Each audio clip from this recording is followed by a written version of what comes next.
Good evening. My name is Ronald Weich, and I am the Dean of the University of Baltimore School of Law. I'm very pleased to serve as the moderator for this second of two debates among the three Democratic candidates for the office of Attorney General of the state of Maryland. At the outset, I want to welcome you all to the John and Frances Angelos Law Center, which is celebrating its first anniversary as the law school's home. After the debate, please feel free to walk around this extraordinary contemporary building. We're very proud of it. It's among the most environmentally sustainable academic structures in the entire country and was recently awarded LEED Platinum status from the U.S. Green Building Council. We at UB Law are very proud of our important role as one of two law schools in the state of Maryland. So it is entirely appropriate that our school is hosting this critical debate tonight, which will help Maryland voters reach an informed decision about who should serve as Maryland's chief legal officer. The Attorney General serves a vital role in state government. He or she supervises all legal business in the state of Maryland, acting as chief legal advisor to the governor, as well as to every state agency. The Attorney General's office represents Maryland in all cases pending in the appellate courts of Maryland, as well as in the United States Supreme Court and the lower federal courts. This means that the outcome of the June 24th primary election contest among these three candidates will have a profound impact on every lawyer, litigant, and citizen in this state. Tonight, we are honored by the attendance of two former Attorneys General from Maryland. Stephen Sachs served as Attorney General from 1979 to 1987.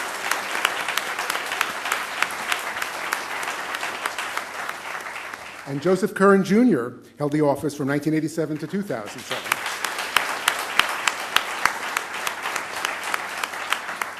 These two gentlemen defined the modern office of the Attorney General. They set a high standard for professionalism, excellence, and lawyerly judgment to which, I submit, these three candidates should aspire. Now, we're very proud that Joe Curran is a graduate of the University of Baltimore School of Law.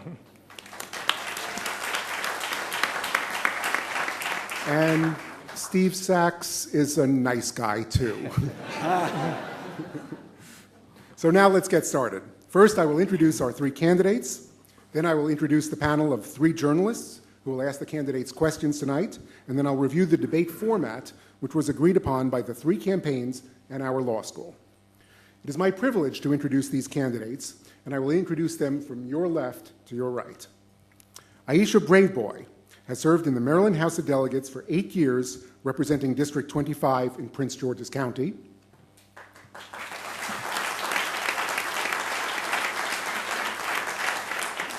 I want you to get the applause out of your system because I'm going to cut it off pretty soon. Brian Frosh has served in the Maryland legislature for 28 years, first in the House of Delegates and currently in the state Senate, representing District 16 in Montgomery County.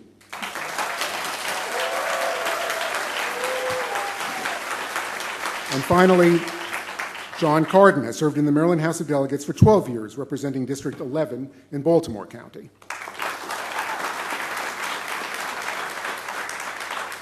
Next, I will introduce the three journalists who will pose questions for the candidates tonight. And now, you're only seeing the back of their heads, but I'm seeing them, and I'll introduce them from left to right. Roberto Alejandro is a reporter for the Afro newspaper. Jeff Barker is a political affairs reporter for the Baltimore Sun. And Mark Steiner is the host of The Mark Steiner Show on public radio station WEAA. Thank these journalists for being here.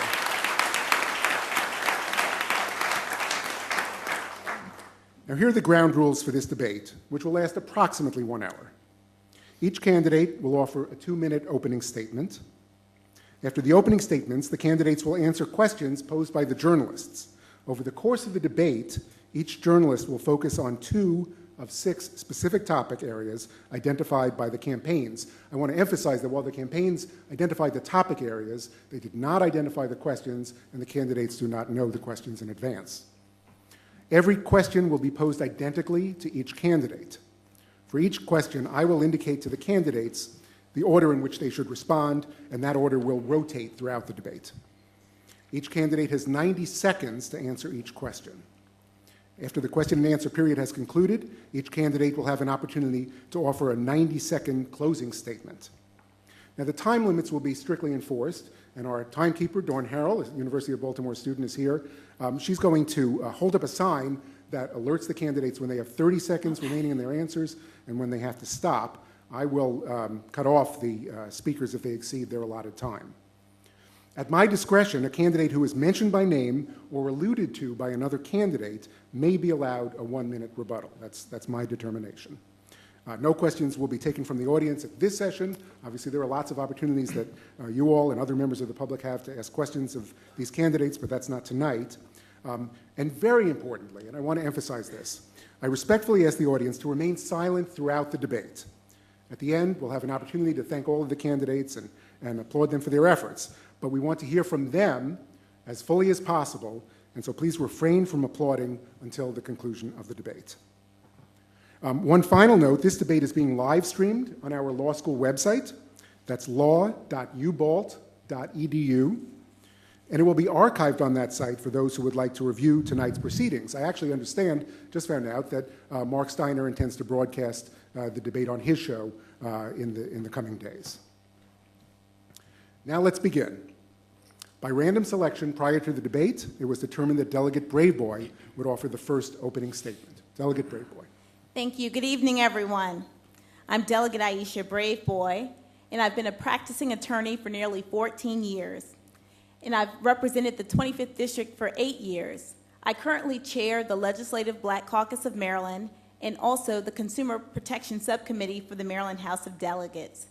Today, I wear this blue, navy blue, and teal ribbon, symbolizing two important issues facing not only our state, but our international community, and that is the issues of human trafficking and of sexual assault. And while the issue has come to light as a result of the 276 young women who were ripped from their families in Nigeria, we all know that the issue of human trafficking and the sexual assault plague our communities here in Maryland. And as your next Attorney General, I promise and I commit to you to work to end sexual assault in the state of Maryland and to work to end human trafficking both interstate and intrastate. Perpetrators of these crimes will know that they will not be tolerated here in this state of Maryland. They will be aggressively prosecuted to the fullest extent of the law. You know, my campaign has focused on the bread and butter issues that face Marylanders. For most of us, our wealth is found in our homes and in our jobs. And I'm proud to have the endorsement of the Washington and Baltimore Building Trades Council and the United Food and Commercial Workers Union, who I've worked with to raise the minimum wage. But in this state, we know that women still make 80 cents on a dollar, and we know that workers are still being misclassified and not paid their full wages. As the next Attorney General, I will enforce our wage and hour laws and ensure that we're paying everyone not based on their gender, but based on their work. Thank you. Thank you, Delegate Braveboy. We will now hear an opening statement from Senator Brian Frosh. Thank you, Dean Weish. Thanks to the University of Baltimore for hosting us, and thank you all for being here. I've traveled all across the state in the past year and a half, and wherever I am, I hear the same themes. People want to feel safe in their neighborhoods. They want clean air to breathe. They want clean water to drink, and they want equal opportunity. They want a shot at the American dream. They want a quality education for their kids. And those are the things that I've spent my career fighting for. 35 years as a practicing attorney, 28 years in the Maryland General Assembly, and I've had great success. I'm the author of the Maryland Recycling Act, the author of the law that stopped the oil companies from drilling for oil and gas in the Chesapeake Bay, the author of laws that protect consumers from cheats and frauds and help them save their homes from foreclosure. And as chairman of the Senate Judicial Proceedings Committee, I've had the honor and the opportunity to lead through the General Assembly a series of landmark laws, laws that protect victims from domestic violence, the Marriage Equality Act, the repeal of the death penalty, the Firearms Safety Act. That's what I threw my heart and soul into last year.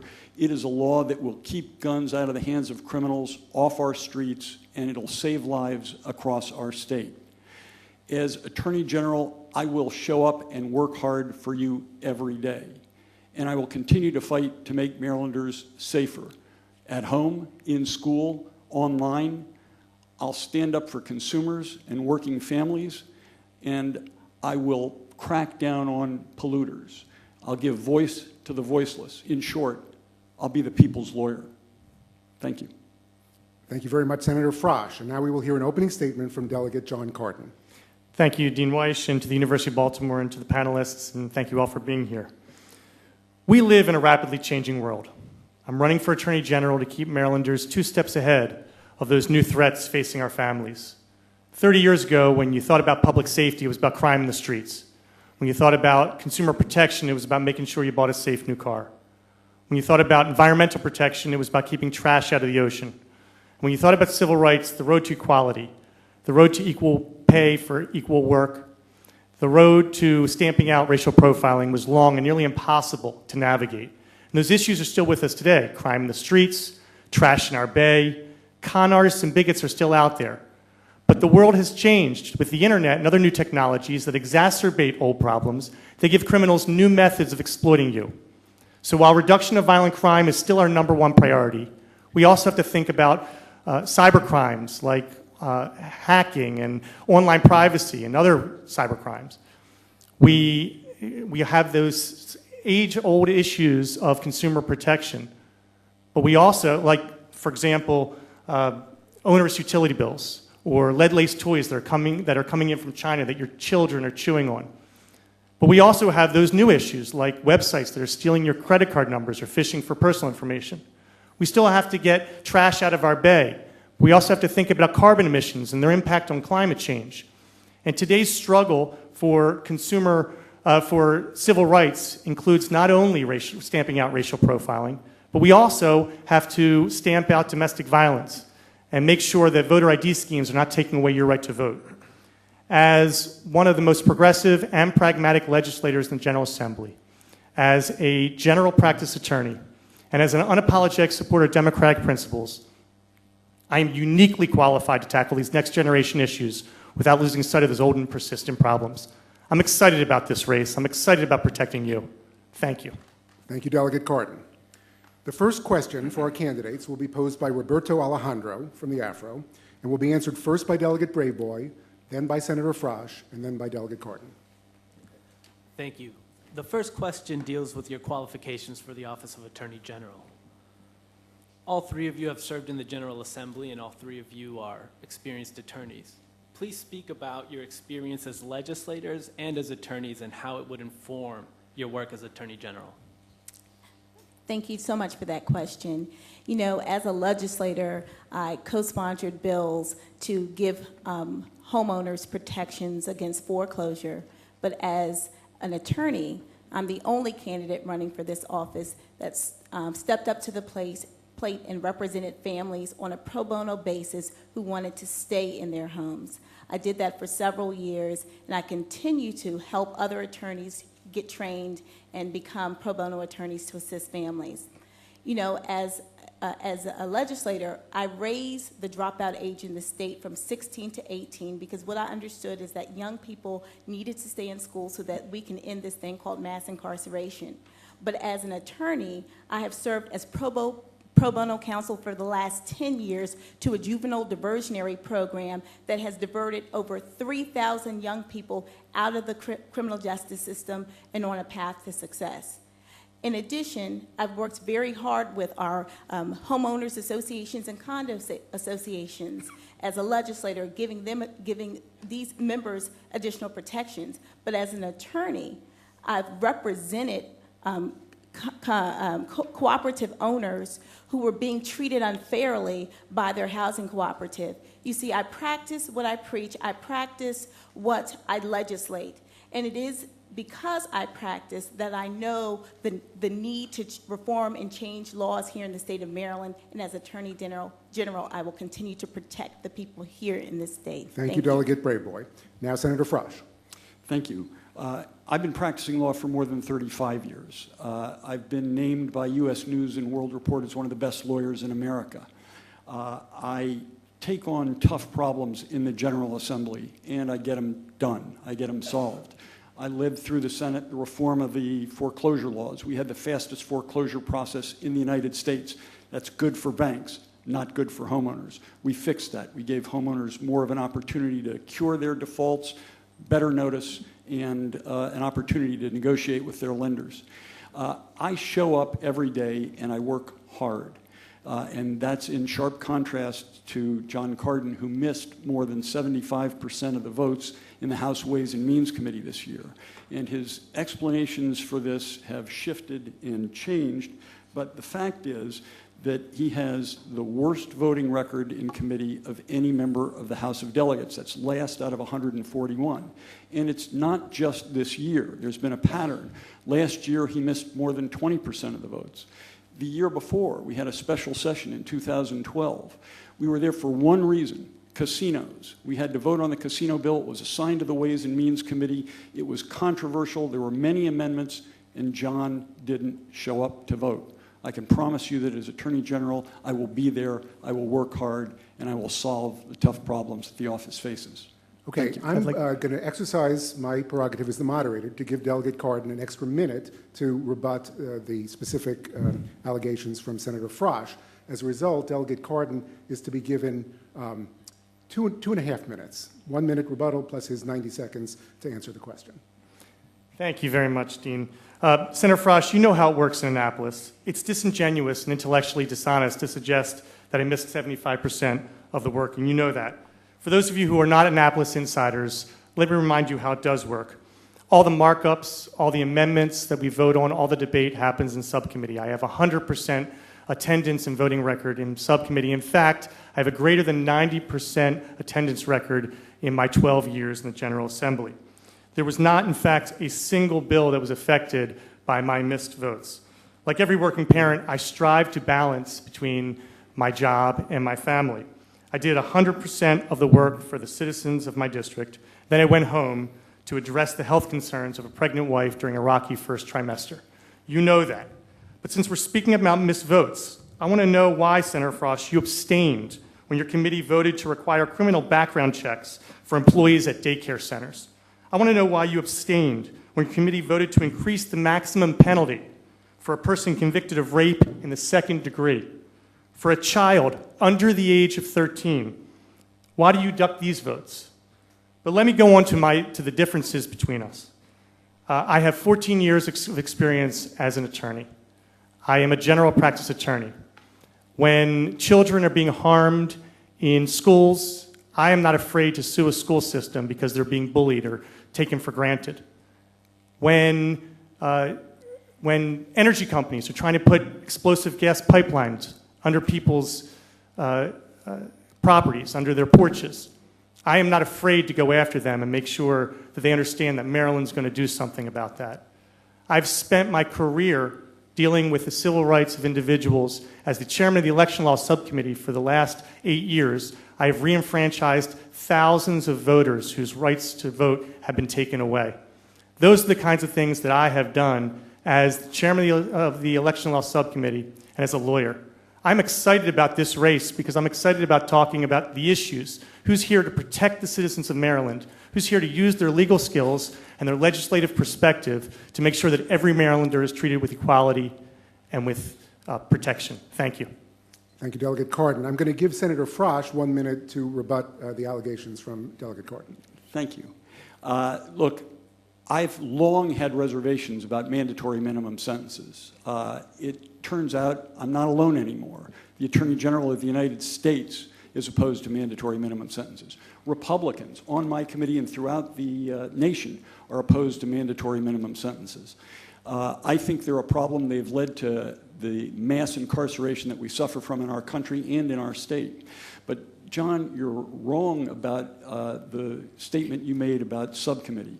You missed 16 out of the 17 votes on bills that were referred to your subcommittee on election laws when they finally came before the Ways and Means Committee. That's not leadership. That's not good attendance. And as I said before, you missed 20% of the votes in 2013, and you missed the only vote in your committee in 2012 in the special session on casinos. Okay. Let's move on. The second question is going to be posed by Jeff Barker of The Sun, and it'll be answered first by Senator Frosh. Thanks. This question goes to priorities. The current Attorney General has emphasized environmental protection and internet privacy, among other issues. what would you choose to highlight? And would you consult with a governor of your own party, or would these priorities be strictly your own? My priorities would be environmental protection, consumer protection, and public safety, equal opportunity as well. And I would say that you can see these priorities reflected in my work in the General Assembly, especially as chair of the Judicial Proceedings Committee.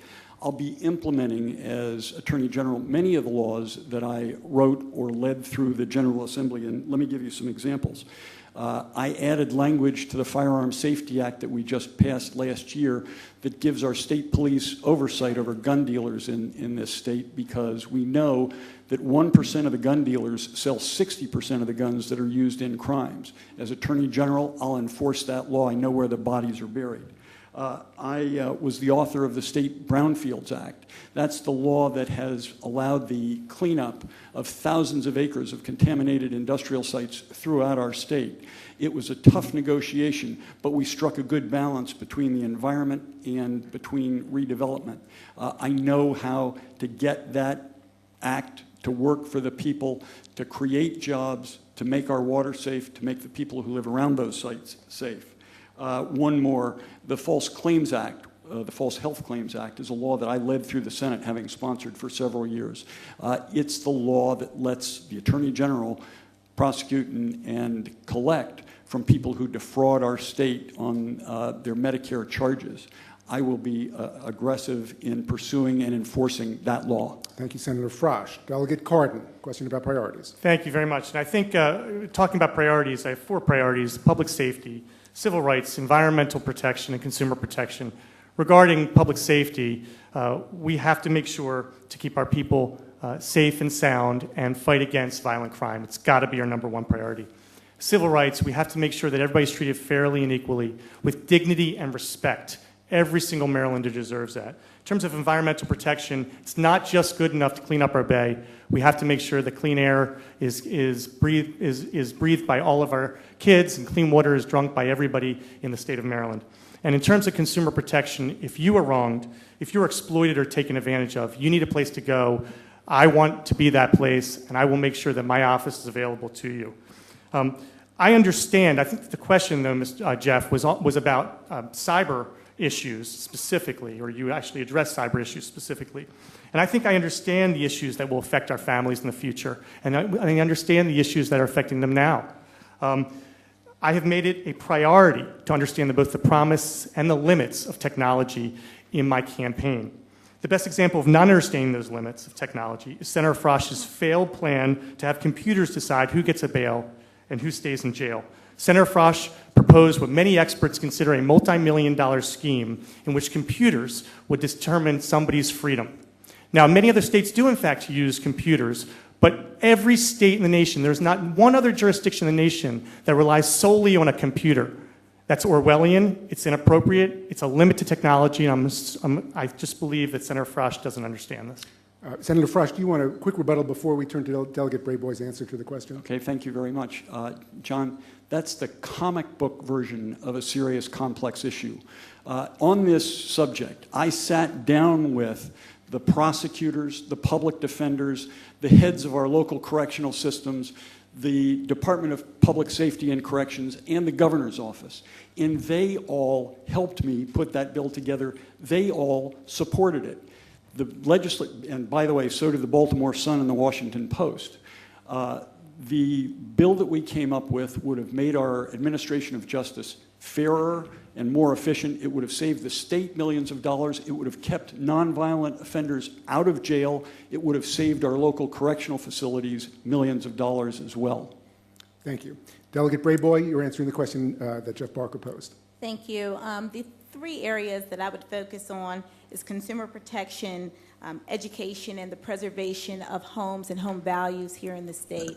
You know, as chair of the Consumer Protection Subcommittee, I have led and argued for consumer rights on the floor of the House and have passed many progressive bills regarding debt collection companies and cybersecurity and other issues facing our consumers. But let me tell you about an issue that's facing our consumers right now.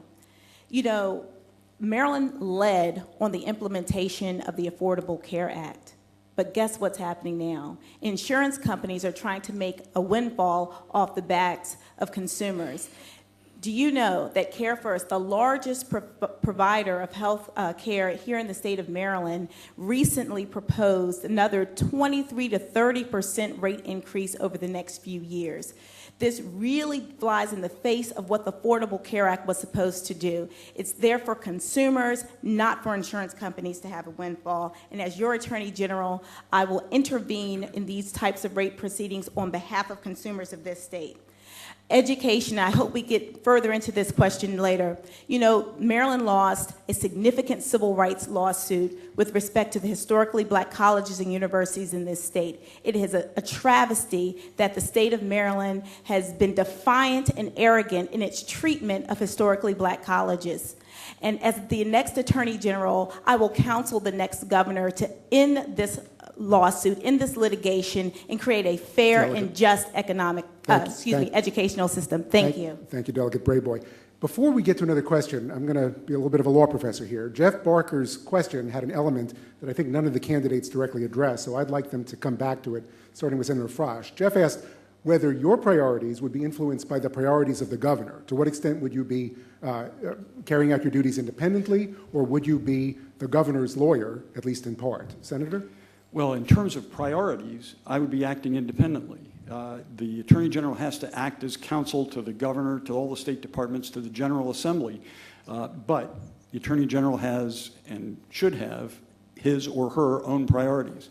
I told you what mine would be. I would act independently on them, and I would give good counsel to the governor and try to help the governor obey the law and achieve the best for the state of Maryland. Delegate Cardin. Thank you. Delegate Cardin. Thank you. The Attorney General is required by the Constitution to defend the state, and he has to do that, unless he believes that the law that they're trying to enforce is unconstitutional. If I would, in fact, believe that the law was unconstitutional, I would instruct the governor or the administration that I will not defend it because I believe that they are on the wrong side on this. And I will make sure that we do our research and we have all of our ducks in a row. And we will, in fact, work with the state to make sure that everything that we do is, in fact, constitutional. Thank you. And Delegate Brayboy, on that question about independence from the governor? You know, the Attorney General is elected independent of the governor or any other elected representative, and they're elected independently for a reason. The Attorney General really is that body and that individual that stands between you as citizens and justice and fairness. And of course, I will work with other elected officials, the governor and others, but it is the trust that you put in me and my judgment that should guide, and I will act independently, although, again, I will give good counsel to both the legislative and executive branches of government. Thank you. The third question will be posed by Mark Steiner and will be answered first by Delegate Cardin. Whether it's the chemical plants and incinerator power plants and facilities in 3 Baltimore neighborhoods like Brooklyn, Curtis Bay, Hawkins Point, they release more than 20.4 million pounds of hazardous air pollutants in those communities and further down. There are now plans underway to locate both waste-to-energy incinerator and ash landfills in those communities. On top of that, you have things like in Brandywine ash storage that's throwing waste throughout parts of Prince George's County, in poor rural communities. These are mostly poor working class neighborhoods where people have no voice. So as Attorney General, what's your role? Who do you speak for, and how are you going to do it? Delegate Cardin. Thank you very much. My first initial reaction to that is that I spent 2 years, almost 2 years, a year and a half, in the University of Maryland at the law school, dealing with environmental justice, which is what you're talking about. It's the definition of environmental justice. And what I learned and what I would do as Attorney General is make sure that every single person in the state has a voice and that their needs and that their rights are protected.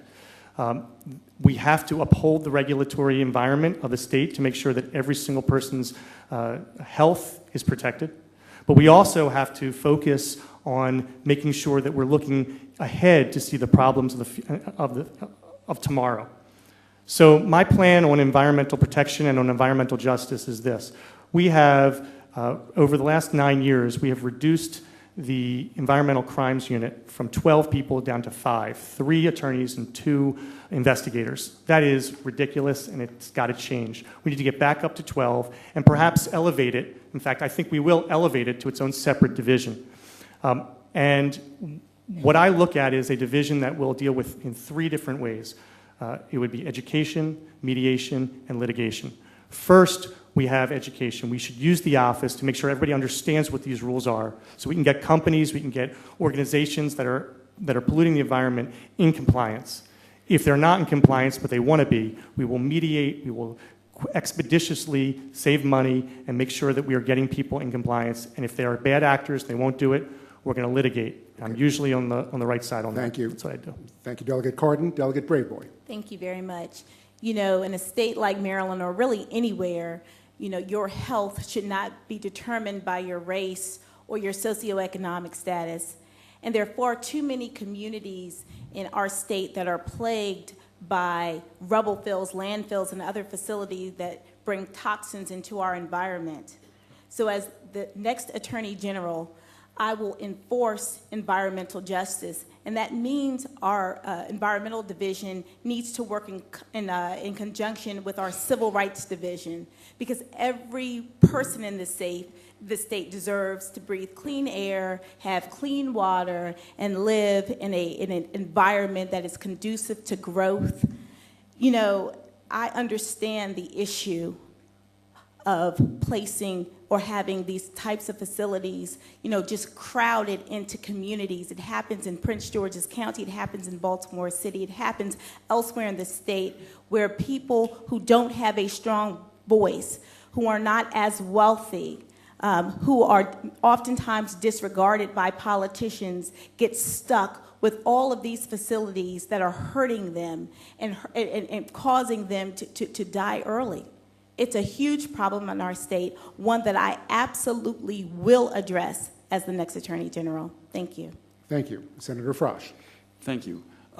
First, let me say that the Brownfields Act that I mentioned a few minutes ago is probably the greatest engine for environmental justice that we have, the best tool that we have in the state of Maryland. It's cleaned up thousands of acres of precisely the kinds of areas that you're talking about, contaminated areas that are usually surrounded by less well-to-do people. I've also been a co-sponsor of the Healthy Air Act and the sponsor of the Clean Cars Act, both designed to clean up our air. But the thing that I will do as Attorney General, and that concerns me the most as a legislator about the way we handle our environmental problems, is that the departments have been cut. Their budgets have been cut. The number of inspectors has been cut. The caseloads of those inspectors has tripled. And what that means is they don't get around to visiting the sites that you're talking about except once every 5 or 6 years. And the policy of the state has often been, you catch them violating the permit, give them a warning. That means that you can pollute for 10 years, for 12 years, without actually ever being sanctioned.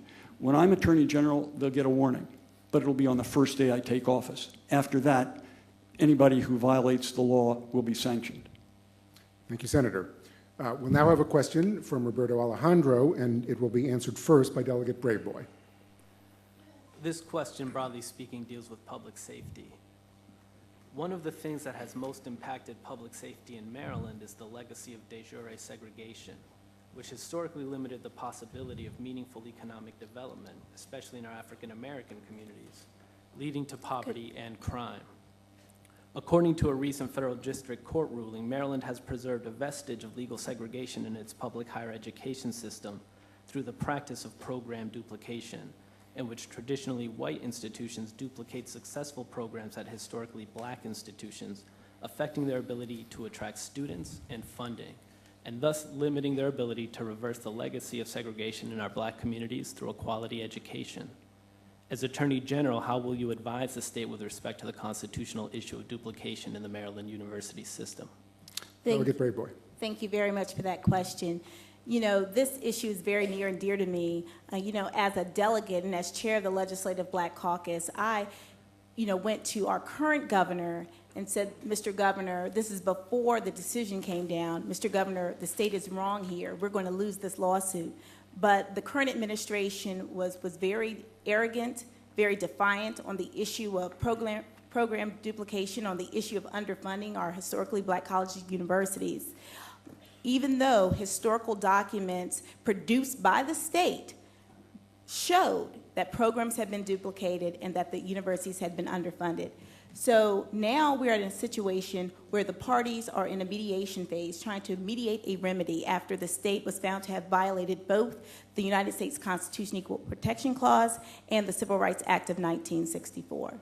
And so as the next Attorney General, I will counsel the next governor to not be as defiant, to actually value educating every child equally.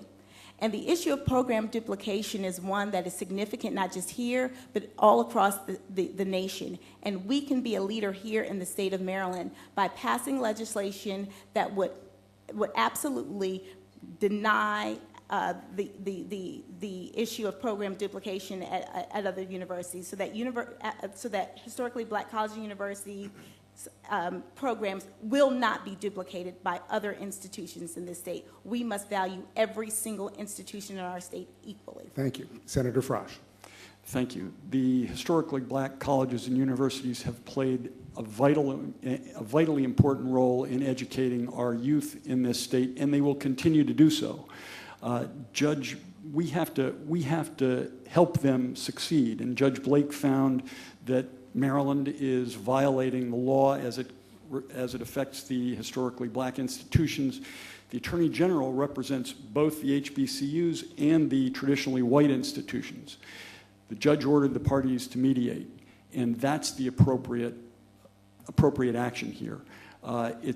Nobody gains if this is played out in court, and this is where I excel.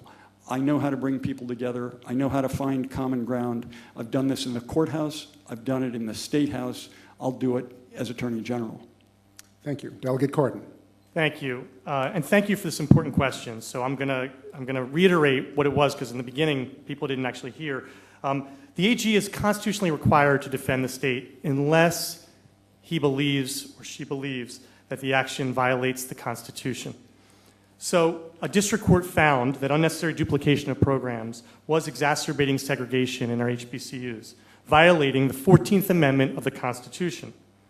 I agree with the court. I agree with Judge Blake, and would advise the governor not to drop any appeals if he chooses to go there, depending on where it goes. But let me just say this. One of the great shames of the state of Maryland is that 15 years after the Brown versus Board of Education decision, we still had a segregated system of education. But 4 wonderful schools came out of that: Morgan, Coppin, Bowie, and UMES. And they have given a tremendous amount to our state and to their students. I know this. My grandmother actually worked at Morgan State University for more than 20 years, and she showed me just how much these students and these schools have given to this great state. We would have all been better off if we had taken the lead of Delegate Braveboy, who has been a champion of making sure that the protection of the HBCUs was a source of a priority for actually empowering the HBCUs instead of a source of litigation. Unfortunately, that didn't happen. If the case is not resolved by the time I become AG, if I'm fortunate enough to do so, I will instruct the parties to make sure that a quick resolution ensues. Thank you. Can I get a yes-no question from the candidates? If you become Attorney General and the case is not resolved yet, would you decline to defend the state's position in the current mediation and subsequent proceedings? Delegate Braveboy. I would absolutely decline to defend the state's current position. Senator Frosh. No applause, please. No applause. Senator Frosh. I would mediate. I think it's a great opportunity for the Attorney General, because the Attorney General represents both sides. It's a great opportunity for the Attorney General to bring those 2 sides together, or those 16 sides together, and work it out. This is a case that should be worked out. It should not be settled in court. And Delegate Cardin. I read the opinion. I believe that the court is correct. I believe this is a violation of the 14th Amendment, and therefore I would advise the state that we should not appeal this, and we should make sure that a settlement and resolution ensues. Okay. We'll move on, and the 5th question will be posed now by Jeff Barker and will be answered first by Senator Frosh. A recent poll suggests that most Americans have lost faith in businesses' ability to safeguard personal and financial information.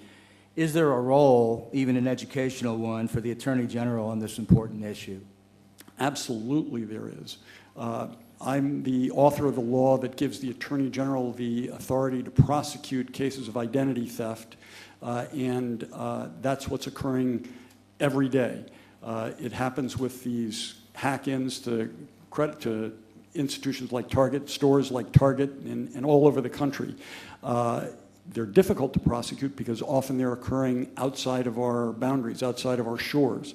But the Attorney General is the one who is charged with protecting all Marylanders from these kinds of crimes, and I would be very aggressive in prosecuting them.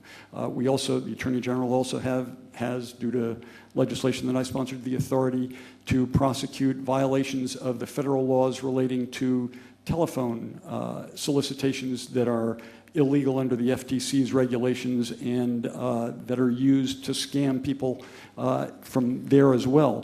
So the Attorney General is the first and most important line of defense for most Marylanders. I would be very aggressive in pursuing that line of defense.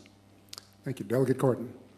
Thank you. Just very quickly, the Bureau of Justice Statistics indicated that 16.7 million people in 2012 were impacted by identity theft, costing Americans more than $24.5 billion. It's a serious issue, and it's crime over the internet, and these are issues that the next Attorney General is going to have to deal with and bring together a cooperative group from the Fort Meade and cybercrime community, as well as the local police, local state's attorneys, and the federal authorities to try and understand and get their hands around it.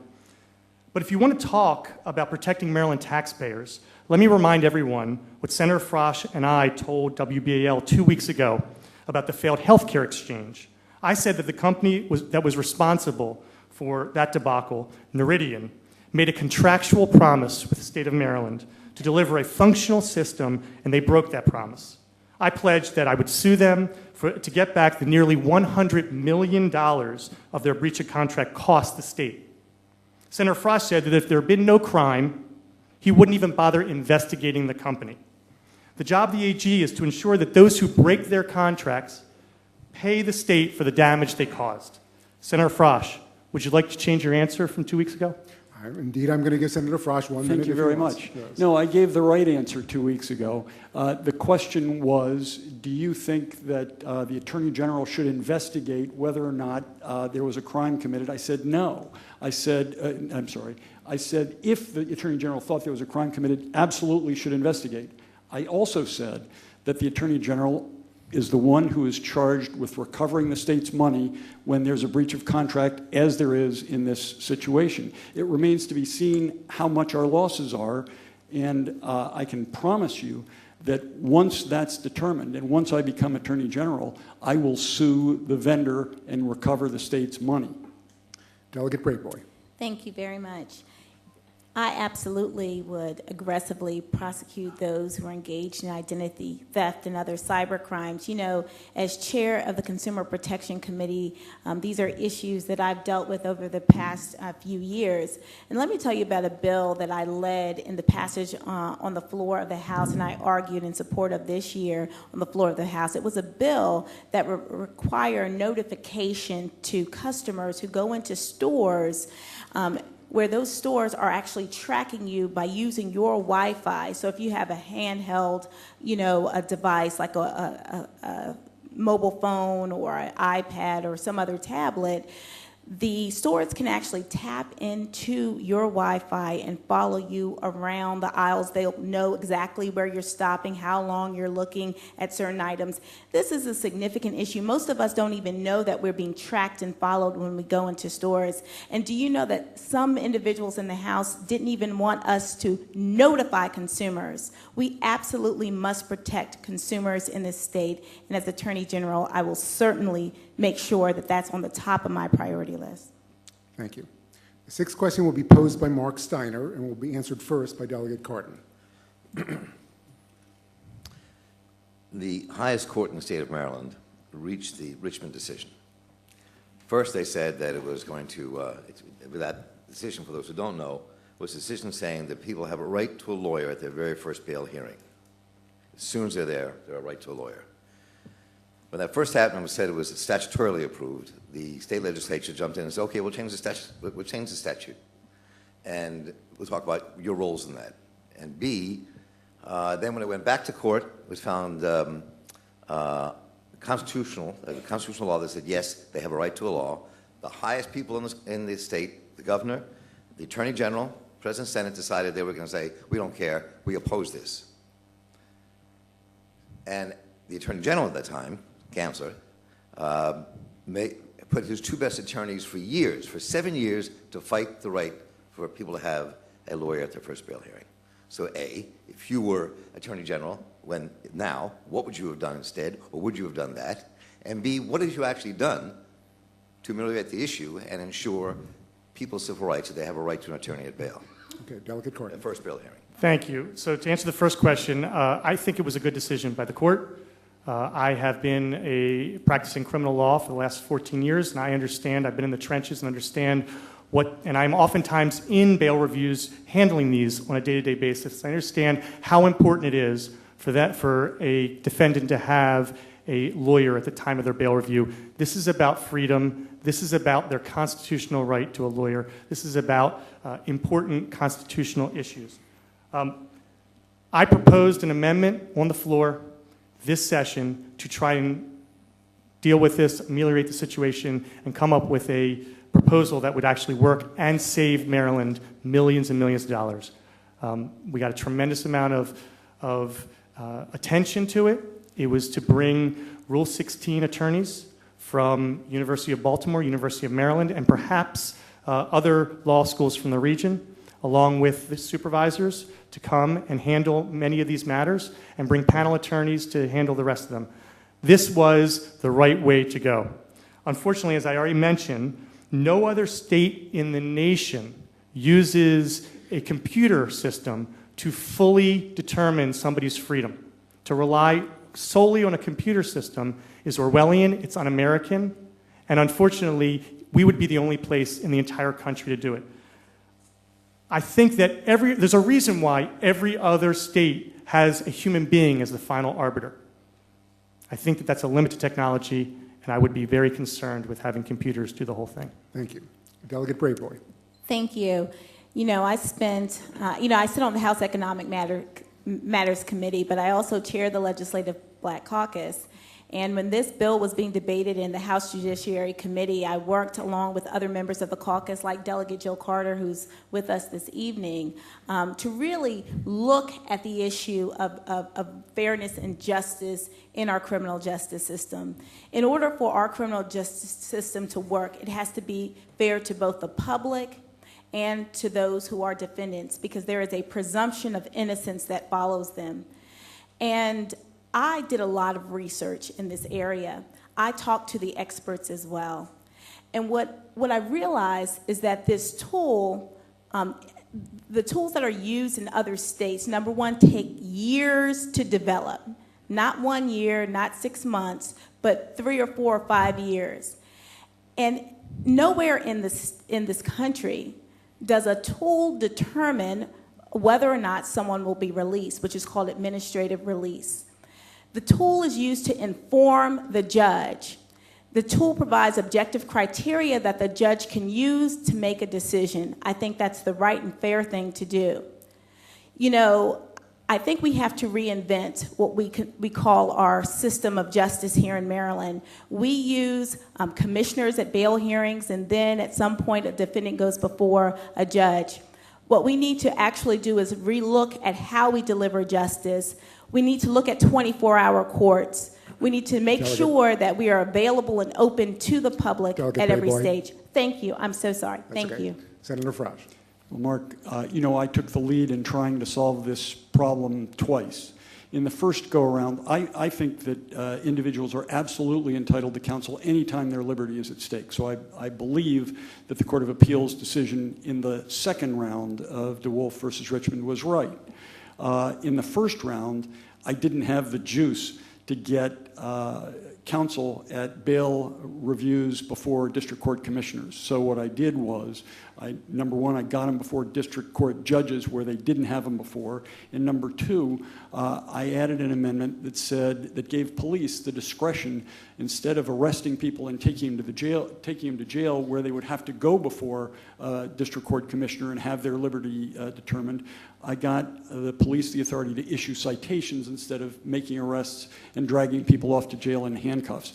That's reduced overnight stays in our jails by a significant amount in the 2 years that intervened between its first decision and the second one. In the second one, as I said, I brought everybody who had an interest in this together. The plaintiffs' attorneys, the folks who were representing Richmond, the folks who were suing DeWolf, came in and said they liked the idea that we put together. So did the public defender. So did the courts. So did the prosecutors. So did the Department of Corrections and Public Safety. So did the governor.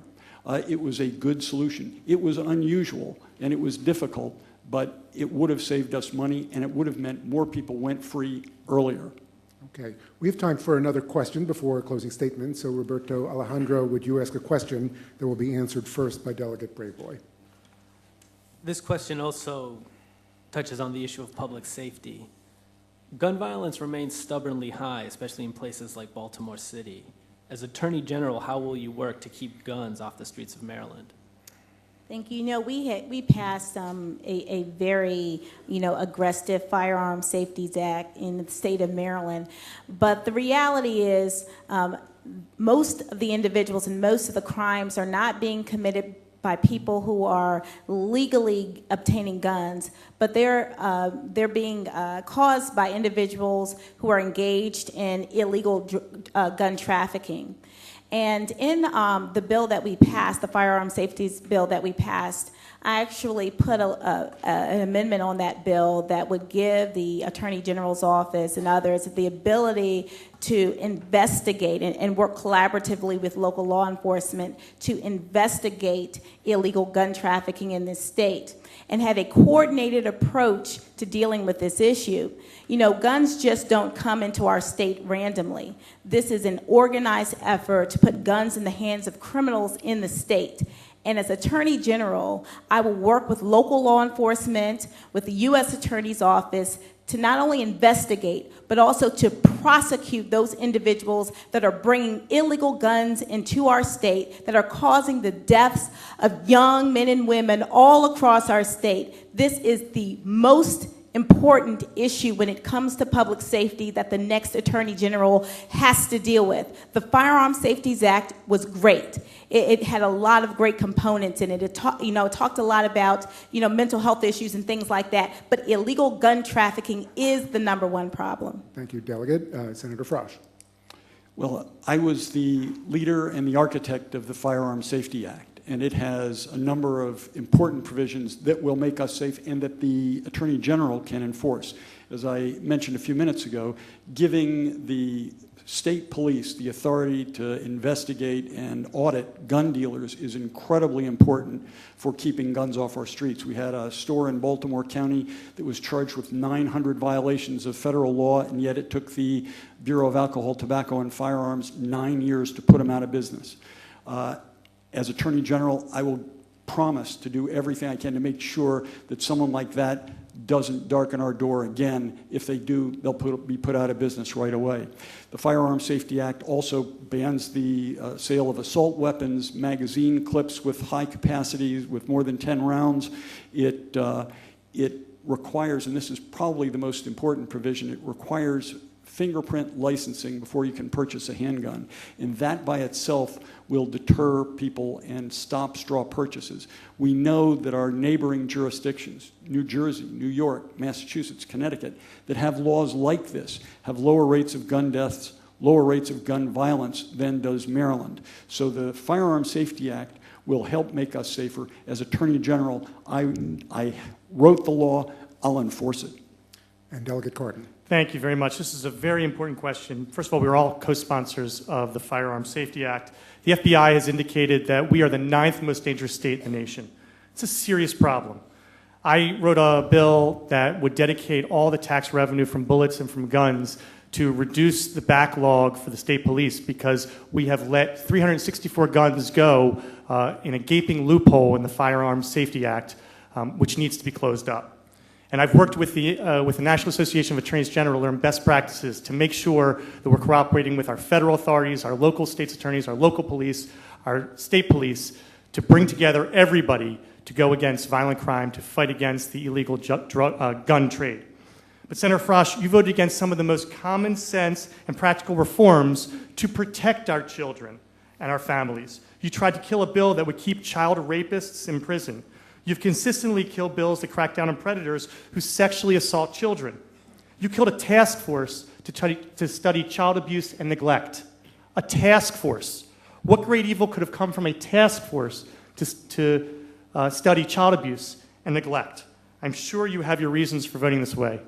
I think we all deserve an explanation. Senator Frosh has 1 minute to reply. Thank you. Look, I'm a husband. I'm the father of 2 daughters. There is no one who is more concerned about violence against women or violence against children than I am. I have worked for 28 years in the General Assembly to make Maryland safer. Police, correctional officers, sheriffs, state's attorneys across the state have endorsed me. You've been endorsed by Mr. Ski Money. The fact is, you're recycling smears that my Republican opponent tried 4 years ago. The Washington Post looked at them and called them nonsense. Delegate Cardin, do you want to take any rebuttal on that? I just think that it's one of the sadder features of the campaign to see the depths at which you would try and attack my character. I think you're better than that. I understand that you don't want to discuss the substance of the issues, but let me ask you, Senator Frosh, of some of the decisions that you made. Why did you try so hard to kill Jessica's Law, a bill to abolish parole for violent sexual predators? Can you possibly explain why you delayed the committee discussion on this bill so that Mark Klass, a father of a murdered child who flew in from California to testify in favor of the bill, had to wait 5.5 hours to testify? But that's not the worst part of the story. By the time he finally got up to testify, you had already left the room. Okay, I'm going to give Senator Frosh 30 seconds to reply. I'm going to give Delegate Brayboy 30 seconds because it's not fair that the other 2 candidates have more time. And she can speak about anything she wants about that, and then we'll turn to closing statements. Well, let me say first, John, you voted against Jessica's Law. It's the God's honest truth. You voted against Jessica's Law. And I didn't try to kill a task force on child abuse. The Senate had a plan to make it criminal. And we said that reporters who knowingly fail to report child abuse should be subject to criminal sanction. The House sent us back a task force to study it. We didn't need to study it. We know what to do. It's the House that's been the problem. Delegate Brayboy, what's your view of this general subject? Well, let me just say this. I think that the people in this state deserve a debate or discussion among the candidates who are running for this very high, very important office on substantive issues that are impacting them. That's why I talk about the issue of foreclosure. It's affecting Maryland families. That's why I talk about the issue of education. You know, one of the bills that I sponsored this year would give children parents who have children with disabilities the ability to fairly fight for the educational rights of their children. These are the issues that Marylanders care about, and these are the issues that I think they deserve to hear about. Okay. All right. So now it's time for closing statements. And by random selection, prior to the debate, it was determined that Senator Frosh would offer the first closing statement, and the closing statements are 90 seconds. Senator. Well, thank you all for being here. The question you have to answer is, who has the experience, the skill, and the judgment to be the chief legal officer for the state of Maryland, the person to give wise counsel to our departments and be a zealous advocate for our people? I can promise you that as Attorney General, I will show up and work hard every day. As Attorney General, I will fight to make sure that there are no more Newtowns, that there are no more Columbines, that there are no more Columbia Malls. That's why the Brady campaign against gun violence has endorsed me. I will continue to fight to make our streets and our homes and our schools safer. That's why police, sheriffs, corrections officers, and prosecutors all over the state have endorsed me. I will make sure that every kid in our state has a safe place to learn and gets a quality education. That's why the teachers have endorsed me. I'll fight for consumers and stand up for working families. That's why the AFL-CIO and the SEIU have endorsed me. And I will protect Maryland's Chesapeake Bay and its precious natural resources. That's why the Sierra Club and the League of Conservation Voters have endorsed me. And the 2 people who know best what it takes to be Attorney General in the state of Maryland, our former Attorneys General, Steve Sachs and Joe Curran, have endorsed me because they know I'll be the people's lawyer. I've also been endorsed by Governor Martin O'Malley, the Washington Post, the Baltimore Sun, tonight by Elijah Cummings and John Delaney. I'm very proud to have all their support. I hope to earn yours as well. Thank you, Senator Frosh. And now we will hear a closing statement from Delegate Braveboy. Thank you so much for being here. And I hope that when you leave here this evening, that you will have learned something about why we're running for this office and who will best represent your interests, who is focused on your rights as consumers, as citizens of this state. You know, again, not only as a legislator, but I take my time as a lawyer to fight for you. You know, I represent the Grant family who was about to lose their home due to a demolition by the city of Aberdeen. This was a historic property that would have otherwise just been demolished on a Monday morning. On Friday afternoon, I got a call and asked, "Hello, can you help?"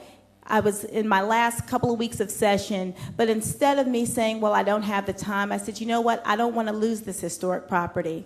And so on Monday morning at 8 a.m., I filed an injunction, and that injunction was granted by the court. And now we're able to negotiate with the city of Aberdeen to save that property.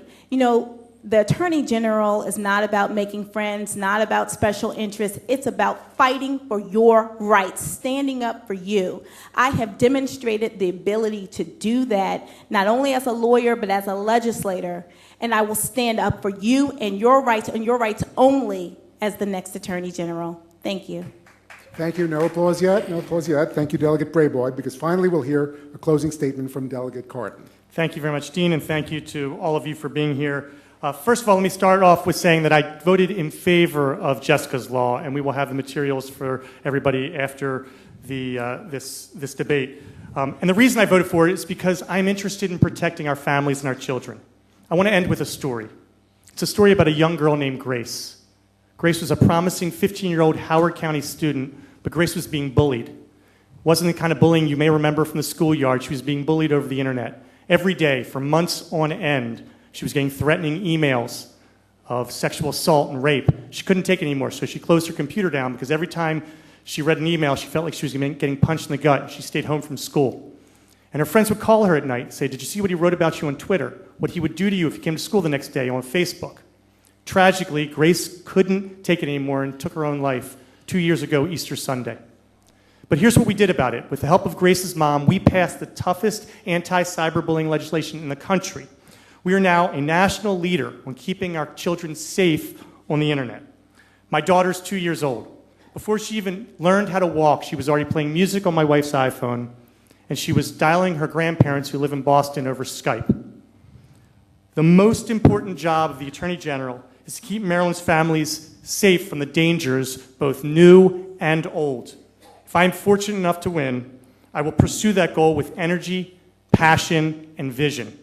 I hope you will join me in that pursuit. Thank you. Thank you very much. This concludes our debate. I hope you'll agree with me that it was lively and informative. Please join me now in expressing our thanks to these candidates. And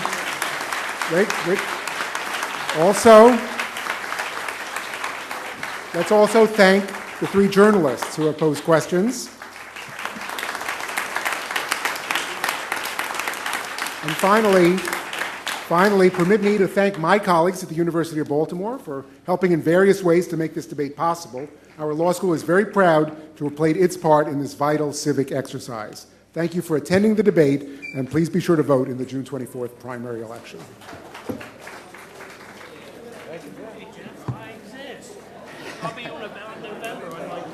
I responded to your email. Okay, thank you. Thank you.